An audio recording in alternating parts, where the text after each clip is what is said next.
Hello everyone, welcome back to my channel thoughts of Nandini. তো আজকে আমি আপনাদের জন্য নিয়ে এসেছি একটা নাস্তার রেসিপি। খুবই সহজ একটি নাস্তা। এই নাস্তাটা যদি আমাদের বিকালে আড্ডা টেবিলে থাকে তাহলে আর কি চাই বলুন। তো খুবই অল্প সময়ে অল্প উপকরণ দিয়ে নাস্তাটা তৈরি করে দেখিয়েছি। আশা করি আপনাদের নাস্তাটা ভালো লাগবে। আপনারা দেখতেই পাচ্ছেন ভিতরে খুবই জুসি এবং বাইরের কাজটা কি সুন্দর মুচমুচে। তো আজকে এই নাস্তার রেসিপিটাই আপনাদের তৈরি করে দেখাবো। তো এই নাস্তাটা তৈরি করার জন্য লাগছে আমাদের 1 কাপ ময়দা। আপনারা আটাও ইউজ করতে পারেন। এর মধ্যে আমি দিয়ে দিচ্ছি সামান্য লবণ, দিয়ে দিচ্ছি সামান্য পরিমাণ চিনি।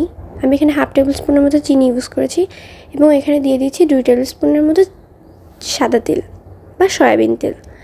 তো এখন এই উপকরণগুলো খুব ভালোভাবে হাতের সাহায্যে মেখে নিব। এই মাখাটা কিন্তু খুবই জরুরি। মাখাটা ভালো না হলে কিন্তু বাইরের যে লেয়ারটা সেটাও খুব মুচমুচে হবে না। তো আমি খুব ভালোভাবে সবগুলো উপকরণকে মেখে নিয়েছি। এখন আমি এর মধ্যে অল্প অল্প জল দিয়ে একটা সফট ডো তৈরি করে নিব। আপনি দেখতেই পাচ্ছেন ডোটা কিন্তু সফট হয়েছে। এখন আমি একটা প্লাস্টিক র্যাপিং পেপার দিয়ে এটাকে ঢেকে 10 মিনিটের জন্য রেস্টে রেখে দিব। এই রেস্টে রাখার ফলে আমাদের ডোটা আরও সফট হয়ে যাবে এবং আমাদের নাস্তাটা খেতেও কিন্তু অনেক মজা হবে, অনেক মুচমুচে হবে। তো আমি এটাকে 10 মিনিটের জন্য রেস্টে রেখে দিয়েছি। এখন আমরা নাস্তাটা তৈরির জন্য একটা ম্যাজিক্যাল পুর বানাবো। হ্যাঁ, ঠিকই শুনেছেন, একটা ম্যাজিক্যাল পুর। ম্যাজিক্যাল পুর কেন বলছি, আপনারা এটা বাসায় একবার ট্রাই করলে বুঝতে পারবেন এটাকে আমি কেন ম্যাজিক্যাল পুর বলছি। তো এই পুরটা তৈরি করার জন্য এখানে আমি নিয়েছি 2টা রসুন, কগুলো ছাড়িয়ে নিয়েছি 1/2 ইঞ্চি আদা, নিয়েছি 2টো মরিচ। তো আমি এগুলোকে একটু ভালোভাবে থেতো করে নিব।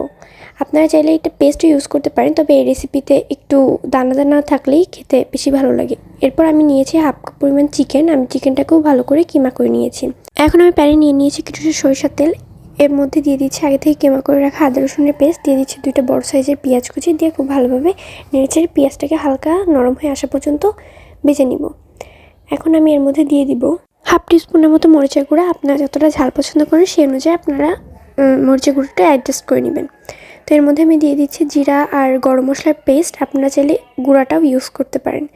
এরপর আগে থেকে যে চিকেনটা কিমা করে রেখেছি সেগুলোকে দিয়ে খুব ভালোভাবে নেড়ে নিব। আমি এখানে সামান্য হলুদের গুঁড়া ইউজ করছি, আপনারা কেউ চাইলে এটি স্কিপ করতে পারেন। তো এরপর আমি এর মধ্যে দিয়ে দিচ্ছি সয়া সস। আমি এখানে 1/2 টিস্পুনের মতো সয়া সস ইউজ করেছি এবং একটা মিডিয়াম সাইজের আলু আমি সেদ্ধ করে একটু চটকে রেখেছি, সেটাই এর মধ্যে দিয়ে দিচ্ছি। তো এর মধ্যে কিন্তু আমাদের চিকেনটাও খুব ভালোভাবে সিদ্ধ হয়ে গিয়েছে। যেহেতু ব্রেস্ট পিস ইউজ করেছি তো চিকেনটা সিদ্ধ হতে খুব বেশি টাইম নেবে না। তো এরপর আমি এর মধ্যে দিয়ে দিচ্ছি সামান্য লবণ, স্বাদ অনুযায়ী আপনারা দিয়ে দিবেন।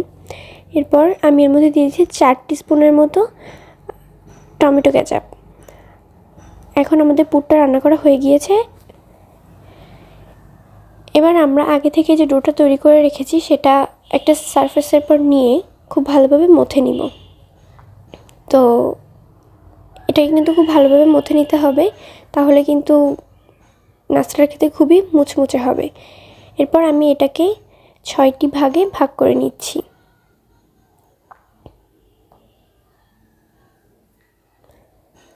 তো এরপর আমি একটা বোলের মধ্যে নিয়ে নিচ্ছি 1 টিস্পুনের মতো ঘি।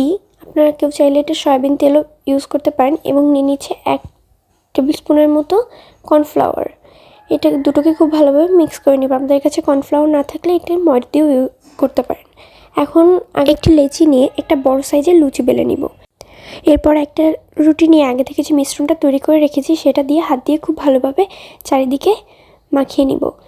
এরপর আরেকটা রুটি এর উপর দিয়ে খুব ভালোভাবে চারিদিকে এরকম টেনে টেনে দিয়ে হাত দিয়ে খুব ভালোভাবে চেপে দেবো। একই প্রসেসে আমি সবগুলো রুটিকে দিয়ে নিয়েছি। এখন আমি এটাকে বড় একটা রুটি বেলে নিব।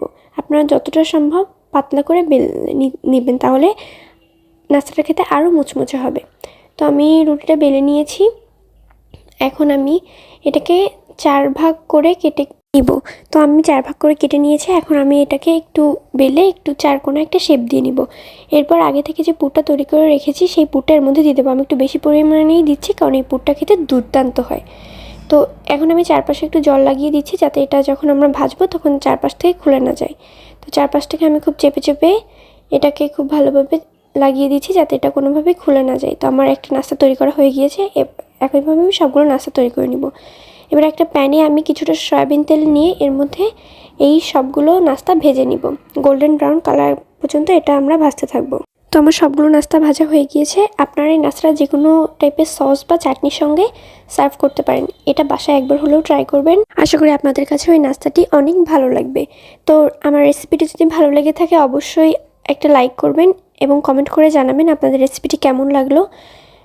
ভিডিওটি ভালো লাগলে অবশ্যই আপনার ফ্রেন্ডস অ্যান্ড ফ্যামিলির সঙ্গে ভিডিওটি শেয়ার করবেন এবং এরকম আরও নিত্য নতুন ইউনিক রেসিপি পেতে আমার চ্যানেলটি সাবস্ক্রাইব করে আমার পাশে থাকবেন। সবাইকে ধন্যবাদ।